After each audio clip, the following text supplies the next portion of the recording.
Welcome, everybody, to today's presentation from the Alzheimer's Association called Understanding and Responding to Dementia-related Behavior.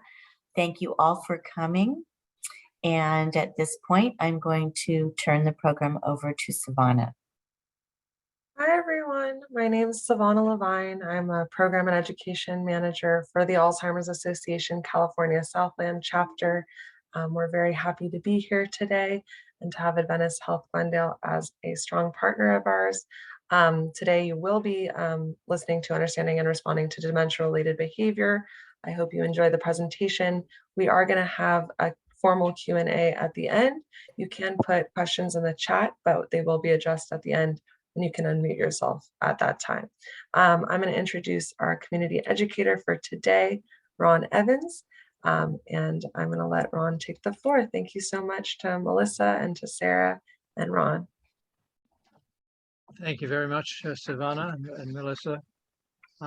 Pleasure to be with you today for a presentation on understanding and responding to dementia-related behavior. So let's just jump right in. So we're going to cover some things today. Behaviors. We need to define what we mean by behaviors, and that is that this person struggling with dementia begins to do things that are unusual for them. And some of these things are really, really annoying and even worse than annoying. And so caregivers are really challenged by these different behaviors. The process for assessing and identifying challenging behaviors we're going to discuss today can be broadly applied to almost any of the behaviors that we're going to mention and others as a way of how to determine what to do about this troubling and difficult situation that caregivers are confronted with. And also in some cases, the person who is struggling and is impacted by dementia is also struggling. So that leads us into some specific strategies for some of the most common dementia-related behaviors. So we've got some icons, emojis, whatever you'd like to call them here. Yes, we're dealing with people that will be struggling with pain and discomfort, people that are either hyper or totally low because of boredom, people who are struggling with fear, frustration, people who are experiencing confusion, disorientation because of unfamiliar surroundings or familiar surroundings that they're just not recognizing anymore. And also being challenged by simple tasks that used to be simple, but now they're not simple. They become complex, complicated challenges for them. So this is a 4-step plan that we're going to repeatedly visit as we go through the presentation. First thing is, when you see something that is of concern, we want to detect and connect. We want to understand, identify what it is that might be causing the situation and try and connect with that person so that there is a communication. Where somebody has got a physical medical need, for example, if they've fallen and there's blood everywhere, or they've got bruises, those need to be taken care of as quickly as possible. And then we move on to trying to understand and learning how to address their emotional needs. And step 4 is called reassess and plan for the next time. And you'll notice that there is a pencil there, and we're suggesting, yes, you take notes, you build a log, because that is very helpful in looking back so that you can plan forward. So what do we mean by detect and connect? Joining the person in their reality by trying to see the world through their eyes as opposed to your eyes. And that's because they are impacted by dementia. Now, someone is bound to put a question in today about, well, you're talking about dementia, but what about Alzheimer's? And I'm going to address that up front right now, anticipate the question. You see, dementia is a condition and Alzheimer's is a disease. So many people have heard of Alzheimer's and assume that it's different from dementia, but it's not the case. You see, Alzheimer's is a disease. It's a brain disease that affects cognitive abilities. In the early stages of Alzheimer's disease, uh, we recognize it in people because they're having difficulty with short-term memory, conversations because they can't find the right words maybe, and a number of other indicators. Alzheimer's disease is recognized medically by elevated amyloid. That is a protein that develops in the brain, and it's one of the red flags, which we call markers, that indicate that that person may have Alzheimer's disease. So Alzheimer's is a disease that causes dementia, and dementia is the condition that where the person has a decline in their cognitive abilities. Their cognitive abilities are being negatively impacted. They're no longer able to do things that they used to do, and they're losing the ability to look after themselves. And in advanced dementia cases, the person cannot look after themselves and they have to be cared for. And there are many other causes of dementia, including other diseases that cause non-reversible degenerative mental decline and cognitive decline. It's by no means the only cause of dementia. In addition to those degenerative diseases, such as vascular disease, frontotemporal dementia, Lewy body dementia, Parkinson's disease, Huntington's disease, and there's many other causes of dementia, and some of which can be reversed. They can be cured, or at least they can be brought under control.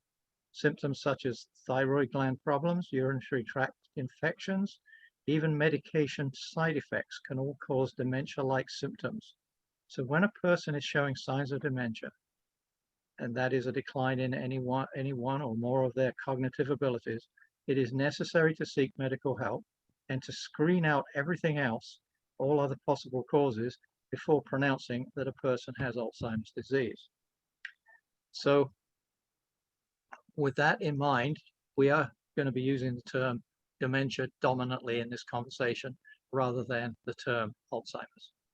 But yes, we are the Alzheimer's Association, but we're also the Alzheimer's and all other dementias association.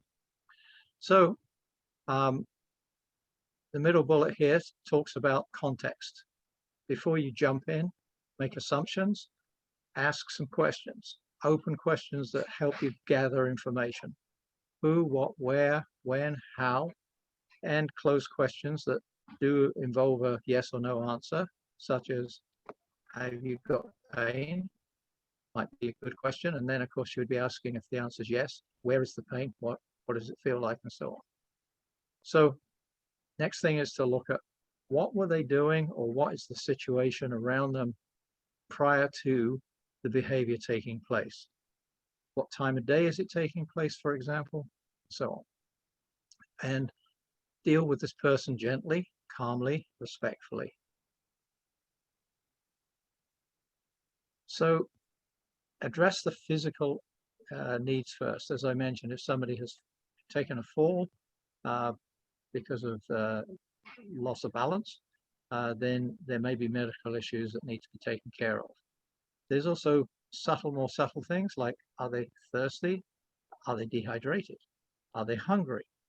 Are they maybe having difficulty, constipated, for example? And also social interaction issues. Have they been socially isolated for a long time and just not connecting with other people? And that happens with people with dementia because they lose their confidence in social interaction. In other words, they can't hold conversations like they used to. And so they go into a kind of recluse. So are there also any other external triggers, environmental things that might be causing discomfort? What's the temperature in the room? Is it too hot? Is it too cold? And so on. Take note of all those things and write some notes down. Emotional needs.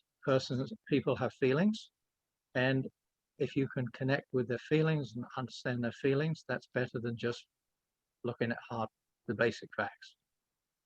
Use your knowledge of the person's preferences to provide effective interventions. And in many, many cases, I know we're talking to people on a call like this who are looking after family members or living with family members that have dementia. And wherever practical, you can actually divert a person's attention away from something into a more enjoyable activity, a more soothing activity, it says here, but one that perhaps engages them more, so they focus in a different area. This is Rose. Her mother had Alzheimer's disease. And we have several video clips in this presentation, and this is the first of them. She was part of the family. You know, she'd fold towels, and she'd fold towels all day long some days. Just, you know, put them back in the basket, and then she'd give them to her, here's some more towels. And it may sound like it's cruel, but look, it kept her busy. It kept her movements going. It kept her, you know, just kept her occupied, and it made her feel wanted and that she was contributing. We created a routine for her that worked for her around her agitation and, you know, her sleep patterns. So every day she was in the same routine for the most part, and every day she did something. She was always in the kitchen every day helping do something. Sometimes she'd rinse dishes, but she was always near the kitchen sink because she spent most of her life in front of the kitchen sink. Now she was just doing it in different ways. And yeah, going for a walk, going out in the car for a drive, walking around the yard, you know, watering plants. Those are all things that she did, and we just had her continue doing So Rose them. mentioned agitation, anxiety, which is one of the behaviors that we're going to be talking about. Now, for those of you who have provided an email address, you will be able to receive a copy of a little handout. It's not too many pages long, and it will be summarizing much of what we're talking about here today, and in particular, each of these particular behaviors are discussed. So you can take notes, but you're going to have the opportunity to have some printed notes sent to you. So what one does with a situation like Rose was talking about was she found ways of keeping her mother engaged and involved and giving her something that kept her active and made her feel that she was making a contribution and not just sitting and watching TV or other activities or non-activities like that. So the important thing was, having tried several things, Rose and her family found what worked, and so they continued to do those things, and they found long-term solutions by sounds of things from the way she was talking. That's not always the case, so you definitely want to document what you're trying, what works, what doesn't work, and then you can make adjustments as things move forward and as the behaviors change, because they do.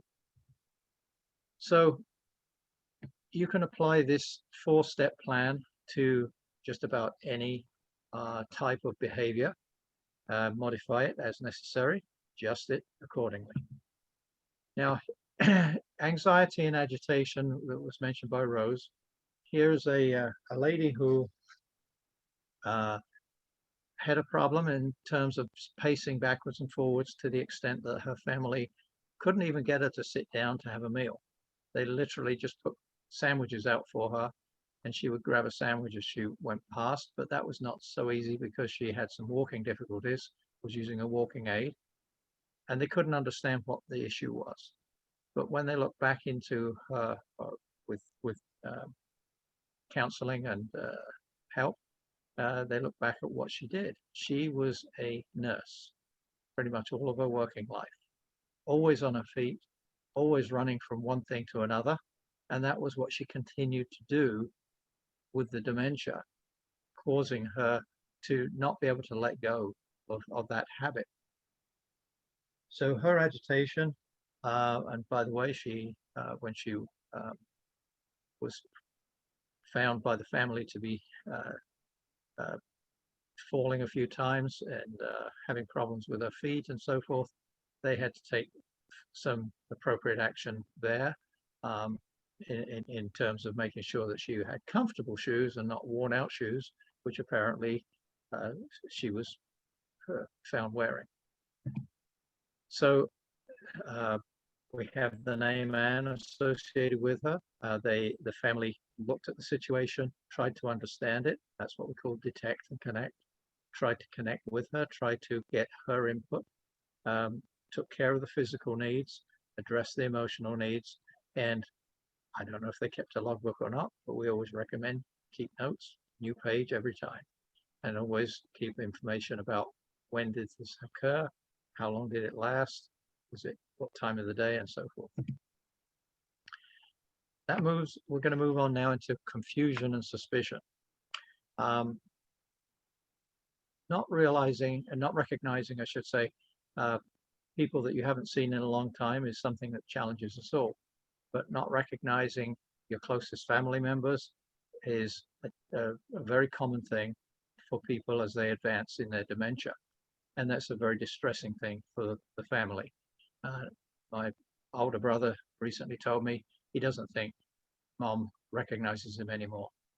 And I'm not sure she recognized me when I visited her just a couple of weeks ago. Very difficult to tell because she can't communicate, has no ability to talk to us. But she smiles, and that's why everyone still loves her, because she has a beautiful smile. And thankfully, she doesn't have any of these challenging behaviors. She has gone through some, which I'll mention as we go.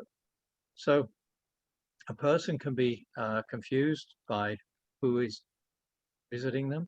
A person can be confused by where they are. They can be confused by things that are put in front of them or that they just come across.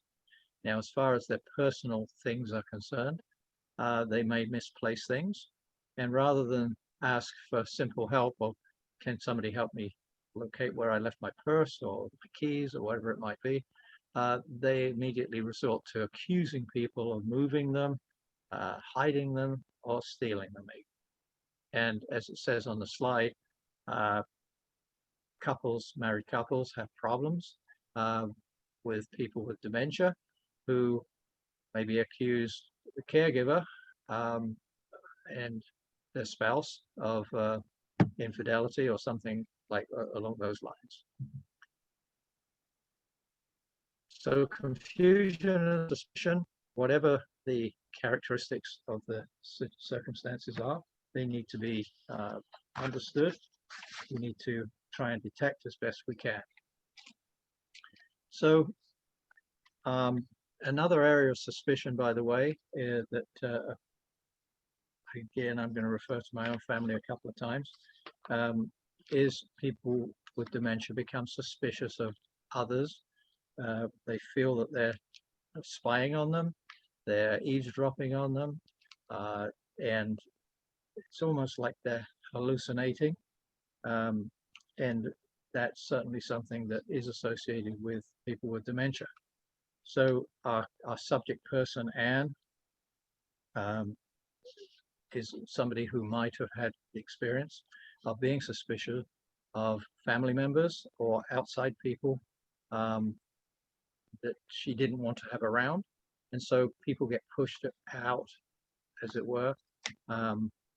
The trust is lost. And it's because this person with dementia feels that people are ganging up on them, things like that.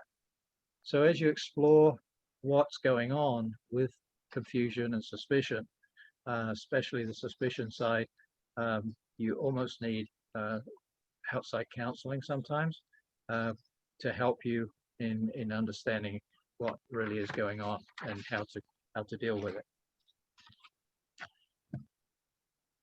Then we're going to move to aggression.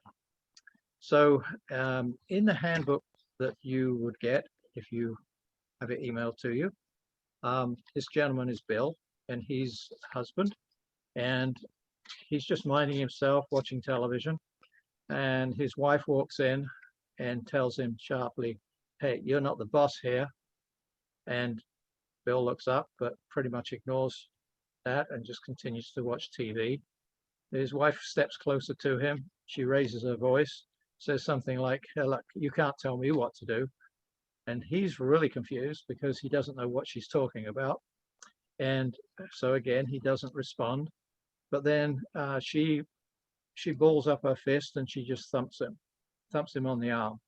And this is not typical of her. It's a completely different personality coming out. And Bill doesn't know how to handle it. Yes, he's told the doctors about it. They don't have a caregiver who can handle it. And so he just hides himself away in his bedroom or his bathroom and stays out of her way until she gets over it. So there's a person with some aggression, which is difficult to understand. And what the family needs to try and work out and get professional help with maybe is, what is it that's triggering that aggression? Is it some circumstance, some environmental situation? Is it something that frightens or alarms the person? And just a little word about the fact that we have to ask the question, is this person likely to be a danger to someone else? And second question, are they a danger to themselves? In many homes, there are things like guns and knives. And if there are guns, they need to be locked away. Ammunition needs to be removed from them so that nobody can pick up a gun and accidentally use it. So there are safety issues that need to be taken into account. So again, we go through the 4-step process, try to understand what's going on, address any physical needs, address emotional needs, and document what happened. And as you build a logbook, you'll be able to see how things are changing and how they're developing. Again, we're going to listen to Rose, and her mother had Alzheimer's. On the tough days, my husband and I would switch off. And my mom had forgotten all her English and had gone back to speaking only Greek. So she just spoke Greek, and my husband doesn't speak The Greek. interesting thing here is that it's very common for people to lose their learned language, and they revert to their mother tongue when they have dementia. So it was perfect. So when she was agitated and she was cussing and yelling and saying all kinds of obnoxious things, my husband couldn't understand. So to him, it didn't matter. So when she was in that mode, we'd switch off, and he'd take her for a drive. She'd stare out the window, eat fries, and she'd be fine. And it would give me a break to really decompress from some of the stuff she was saying that I know she was just saying them, their words, but I'm a human Rose being just as mentioned, well, and I was don't taking take them it personally. The person that has dementia has little control over what they're doing. They lose more and more of their control as time goes on, fortunately. But the good news is that they can grow through and out of these behaviors. They may be just a passing phase. So summarizing about aggression, usually aggressive behaviors associated with dementia are upsetting, but most times they're not dangerous, but they could be a danger to someone else, especially with a very large, say, male spouse with dementia, might be serious danger to their spouse, who might be a lot smaller than they are. Occasionally, the person can be a danger to themselves, and so take appropriate safety measures. And always share all this with your doctors and look for medical interventions, seek medical advice, and see if there are medications that can help with the situation. And of course, if there's an emergency situation, serious situation, yes, you have to call 911. So we're going to move on to this next behavior, which is very common. It's called repetition. So repetition manifests itself in verbal ways and in other fashions. Somebody drumming their fingers continuously can be really, really annoying. And I've spent time with in care homes with people who have that kind of annoying behavior, and doesn't seem to affect them, but it affects everyone else around them. But most common, we're talking about them asking the same question over and over again, or telling you the same information over and over again. And an example of when this might happen would be his a gentleman, his wife is looking forward to having their daughter visit because she's from out of state. And so he is now being worn down because every 20 minutes, his wife is asking, oh, when is she coming? Is she here yet? When is she coming? And to Bill, or to this gentleman, he thinks she's repeating the same thing. To her, however, her reality is she's asking for the first time. She's completely forgotten that she already asked. And he has told her, giving a logical answer, that she's not coming for another 10 days. She's not coming for another 9 days. And this is going to go on as they count down. But with a person with a repetition behavior, they will continue to keep asking. And so you have to humor them, acknowledge and understand that every time they ask, it's a new time to them. And so I don't want to use the phrase humor them, but basically that is what you're doing. You're basically saying, oh yeah, she'll be coming. And you can say in 10 days or whatever is appropriate. And 3 minutes later or 20 minutes later, you'll get the same question because they completely forgot what it was. And that's just one simple example. So what causes these kind of things? We can ask lots of questions like, what were they doing? Where are they? Is there a certain time of day that's triggering this event? And this applies to any behavior. Is there anything going on that might have caused them to have another repetition? And there are medications that can help. So again, reach out for doctor medical advice. This gentleman is Sam Fazio, Director of Special Projects at the Alzheimer's Association National Office.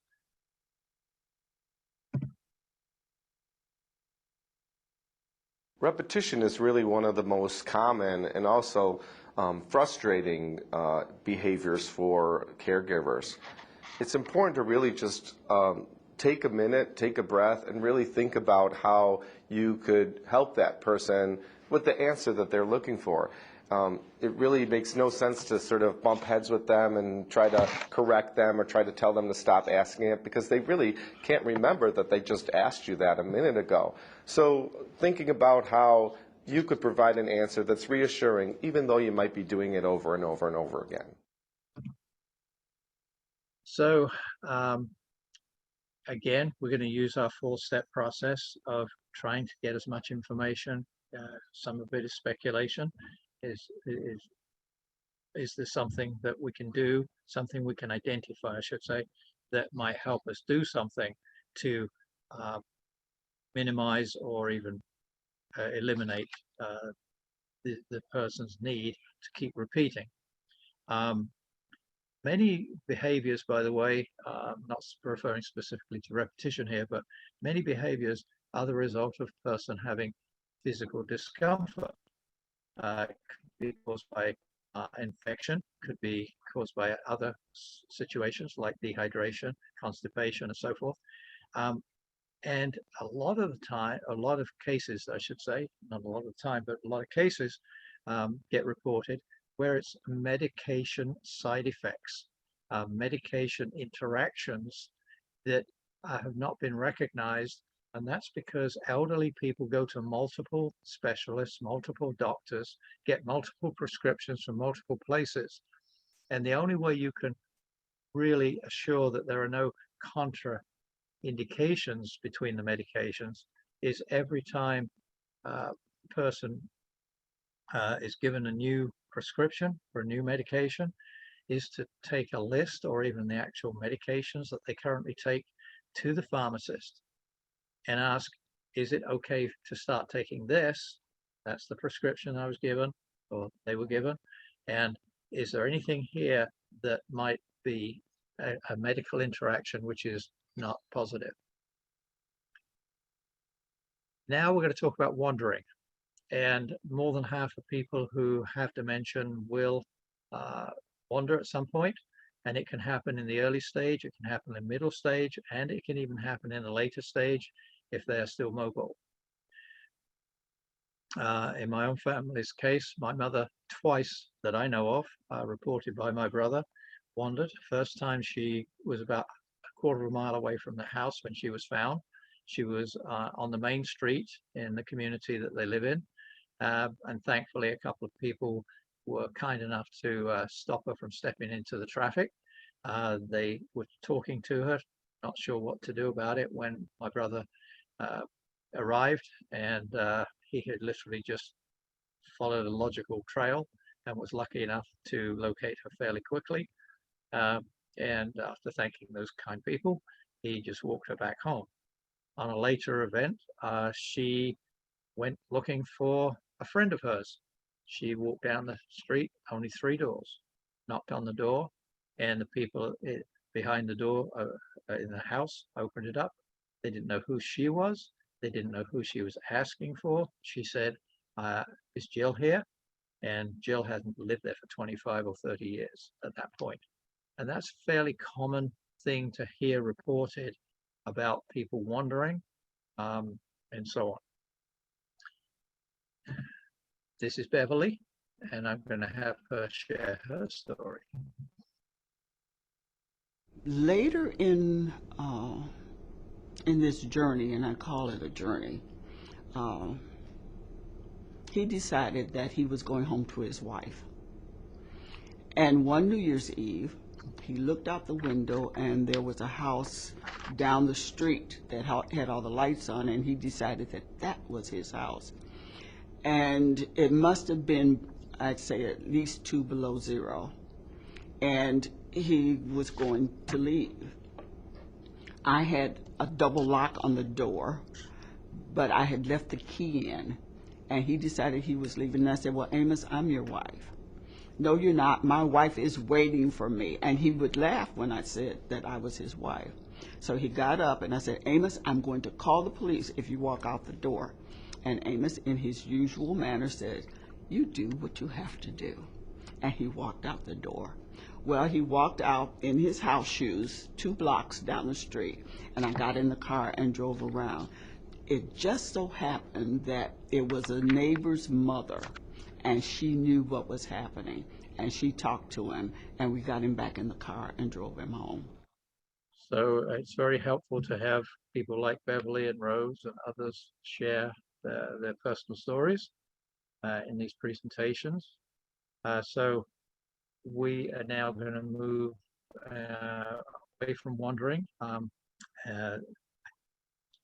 and go into the next. I'm not sure why this slide is here in the presentation, but it's an opportunity for me to point out that we do have some good resources. We have a website, alz.org. We have a 24-hour helpline available for caregivers to call. And we have the local offices. Savannah's part of one of our local offices. She works for the Alzheimer's Association as opposed to myself being a volunteer. Have support groups. They help coordinate support groups, education programs, and I'm part of the education program. And there's lots of video resources and other resources online on the website on alz.org. And we encourage people to get involved. And I'm going to skip this and I'll come back to it later. Here's Sandra. Her mother is in a late stage Alzheimer's disease situation. Everyone's situation, I'm sure, is different. You know, my mom was a shaker and a mover. She would do whatever needed to be done. She loved to cook. She can't cook anymore. You know, she loved to keep her house clean. She can't do that anymore. And it's tough. I don't have all the answers when she's sitting there and my dad's cooking. I don't always know what to do. I have to learn to be comfortable with that. And if I may say, that's a big part of this, learning to be really comfortable with your own limitations, learning to be comfortable with the fact that you don't know the answer, learning to be comfortable with you're in a situation and you think you need to give her something, but you don't know what it is. You're taking her around the flowers and she's not responding. You're taking her for a walk and she's really not there with you. I don't always know what to Lysandra do, but I expressed try. and shared how frustrating it is to be a caregiver, a family member caregiver, but that applies to professional caregivers too. Dealing with the behaviors, whether it's repetition, agitation, suspicion, all of those things can be tough to deal with. And so we encourage you to call our helpline, 800-272-3900, anytime to get help, and use the website alz.org to do research and so forth. And I said I wanted to go back, and I will go back to this slide. Alzheimer's Association raises a lot of its funding from volunteers, through volunteers that do things like walks, sponsored walks. Longest day is the day in the middle of the summer, which is the longest day of the year, on which teams of people or individuals raise funds through sponsorship for doing sometimes crazy things. It might be college basketball or something like that, where several teams are playing, and they're going to play from sunrise to sunset, from dawn to dusk, and they help raise money. We are always looking for volunteers of multiple different types, including advocate, people who like to be involved in advocating at city level, county level, state level, national level. And all you have to do is talk to the local chapter office. Our local chapter here in the Los Angeles area is SoCal. I believe that's correct, SOCAL. And I'm looking for Savannah to nod yes or no. Correct me if I'm wrong. Jump in. And also in the bottom right corner of the screen there, Alzheimer's Association can help people get into research programs and clinical trials. So Trial Match is focused mostly on clinical trials, which means that there would be a medication involved, and they're primarily looking for people who actually have early stage Alzheimer's and so on. But research programs are always looking for people who don't have Alzheimer's or any form of dementia yet, but perhaps have a history within the family. In my case, my grandfather, we know that he passed when he was 94 years old, and for the last 10 years of his life, or maybe more, he had dementia. Wasn't diagnosed specifically as any kind of dementia back then, but my uncle, Jim, he passed just a couple of years ago with diagnosed Alzheimer's. My mother has dementia, not diagnosed as Alzheimer's, but she's in a nursing home. And her older sister, who actually turned 97 just yesterday, is now in early stage Alzheimer's. That's the older sister of the two. So my mother was hit, as it were, by dementia close to 12 years earlier than her older sister was. So things are not always logical in this dementia world, this world of dementia. And so, yeah, we have a family history. And so I've been tested, and I don't mind sharing that, yes, I know I have elevated amyloid, and yes, I've got one of the genes that is a risk gene. And just to let you know, there is no certainty gene. There is no deterministic gene is the correct term, only risk genes. So I have a higher risk than some other people, but I have a lower risk than others too. That's a topic of another presentation that we have. So let me see if we've covered everything. Yes, we have. We have time for questions. Floor is open. Okay, I'm going to go ahead and stop the recording before we do the questions. There we go.